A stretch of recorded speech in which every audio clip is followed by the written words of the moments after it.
Hello students, dictation 5 second बाद शुरू होगा।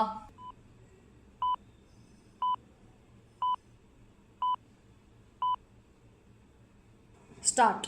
यह अच्छा हुआ कि मुख्य चुनाव आयुक्त ज्ञानेश कुमार ने प्रेस कॉन्फ्रेंस कर वोट चोरी के आरोप लगा रहे राहुल गांधी के आरोपों का न केवल बिंदुवार जवाब दिया बल्कि उन्हें बेनकाब करते हुए यह भी कहा कि वे या तो अपने निराधार आरोपों के संदर्भ में शपथ पत्र दें या 7 दिन के अंदर देश से माफी मांगे।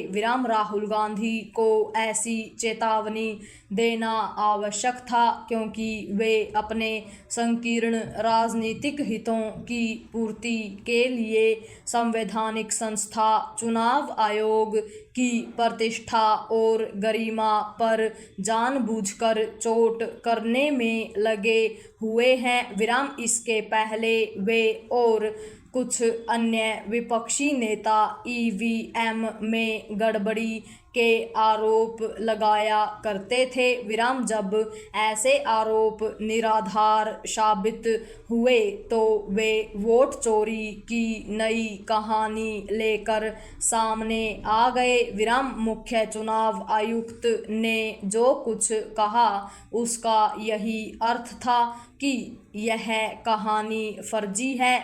उन्होंने हाउस नंबर 0 वाले मतदाताओं के मामले में राहुल और उनके जैसे अन्य नेताओं को न केवल आईना दिखाया बल्कि वस्तुस्थिति से भी अवगत कराया। इसी तरह उन्होंने महाराष्ट्र चुनावों में तथाकथित धांधली के राहुल के आरोपों की पोल खोली। इसके साथ ही उनकी ओर से यह भी स्पष्ट किया कि यह पहली बार नहीं है कि बिहार में विधानसभा चुनाव से पहले मतदाता सूची का गहन पुनरीक्षण हो रहा है। ऐसा 2003 में भी हुआ था। इसमें संदेह है कि राहुल गांधी और अन्य विपक्षी नेता मुख्य चुनाव आयुक्त की बातों पर गौर करेंगे और अपना रवैया बदलेंगे। इसकी अनदेखी नहीं की जा सकती कि गत दिवस ही राहुल ने मुख्य चुनाव आयुक्त की प्रेस कॉन्फ्रेंस से पहले बिहार में एक रैली को संबोधित करते हुए कहा कि भाजपा और चुनाव आयोग मिलकर वोट चोरी कर रहे हैं। उनकी माने तो पिछले लोकसभा चुनाव में भी वोटों की चोरी हुई थी। अच्छा होगा कि राहुल अथवा उनके साथी सहयोगी यह समझा दें कि यदि ऐसा हुआ था तो कांग्रेस 99 सीटें कैसे पा गई और भाजपा 240 पर क्यों सिमट गई। वास्तव में राहुल गांधी का इरादा तथाकथित वोट चोरी के मामले को उजागर करना नहीं बल्कि चुनाव आयोग एवं भारत की लोकतांत्रिक प्रक्रिया को बदनाम करके अविश्वसनीय बनाना है।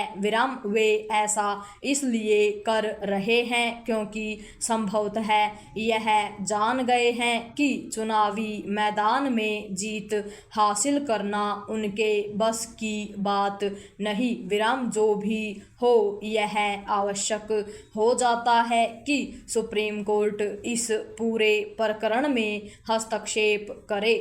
उसे हस्तक्षेप केवल इसलिए नहीं करना चाहिए क्योंकि वह इस मामले की सुनवाई कर रहा है बल्कि इसलिए भी करना चाहिए कि एक संवैधानिक संस्था की जड़ें खोदी जा रही हैं।